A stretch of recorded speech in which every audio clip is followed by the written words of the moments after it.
ಎಷ್ಟೋ ಸಾರಿ ನನ್ನ ಪ್ರೀತಿಯ ಮಾತುಗಳನ್ನು ನಿನಗೆ ಹೇಳಿದೆ. ನನ್ನ ರೆಕ್ಕೆಯ ಅಡಿಯಲ್ಲಿ ನೀನು ಇರಬೇಕೆಂಬುದಾಗಿ ನಿನ್ನನ್ನು ನಾನು ಪ್ರೀತಿಸಿದೆ, ಆಶೀರ್ವದಿಸಿದೆ, ವರಗಳನ್ನು ಕೊಟ್ಟೆ, ಉನ್ನತ ಸ್ಥಿತಿಗಳಿಗೆ ತಂದೆ, ನಿನ್ನನ್ನು ಆಶೀರ್ವದಿಸಿದೆ, ನಿನ್ನ ಕುಟುಂಬವನ್ನು ಆಶೀರ್ವದಿಸಿದೆ, ಎಲ್ಲವನ್ನೂ ಆಶೀರ್ವದಿಸಿದೆ.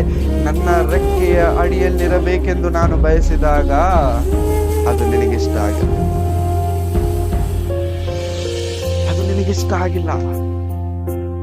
ಎಷ್ಟು ಮಾತುಗಳು ಎಷ್ಟು ರೀತಿ ದೇವರು ನಮ್ಮನ್ನು ಆಶೀರ್ವದಿಸಬೇಕಂತಂದುಕೊಳ್ತಿದ್ದಾರೋ ಅಷ್ಟು ವಿಧವಾಗಿ ನಾವು ದೇವರಿಂದ ದೂರ ಆಗ್ಲಿಕ್ಕೆ ಇಷ್ಟಪಡ್ತಿದ್ದೇವೆ.